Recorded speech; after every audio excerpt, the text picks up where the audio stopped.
एक छोटे से शहर में समीर नाम का एक लेखक रहता था। उसे पुरानी चीजें जमा करने का बहुत शौक था। एक दिन उसे कबाड़ की एक पुरानी दुकान में नक्काशीदार लकड़ी के फ्रेम वाला एक बहुत बड़ा और सुंदर आईना मिला। दुकानदार ने उसे कम दाम में दे दिया, लेकिन चलते चलते एक चेतावनी दी, इसे अंधेरे कमरे में अकेला मत छोड़ना। समीर ने उसकी बात पर हंसकर ध्यान नहीं दिया और आईने को अपने बेडरूम में लगा लिया।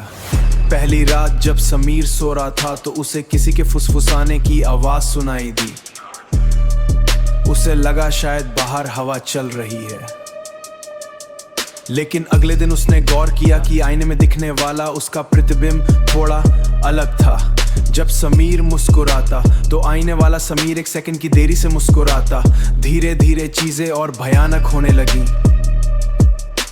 रात के समय आईने के अंदर से खरोचने की आवाजें आने लगीं। समीर को महसूस होता कि कोई आईने के भीतर से उसे लगातार घूर रहा है।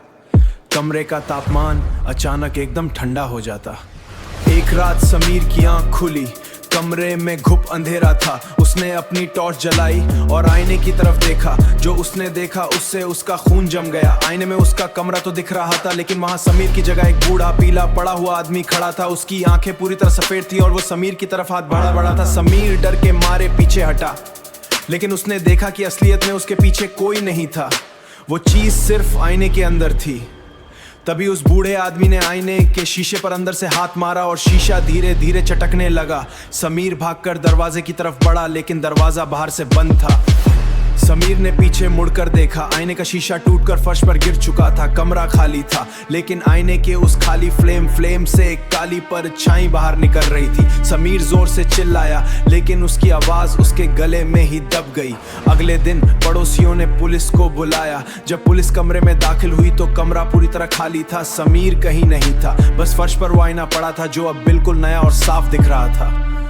जब एक पुलिस अफसर ने उस आईने में अपनी शक्ल देखी तो उसे पीछे की तरफ गहराई में समीर खड़ा दिखाई दिया, जो शीशे के अंदर से मदद के लिए चिल्ला रहा था, लेकिन बाहर उसकी आवाज किसी को सुनाई नहीं दे रही थी।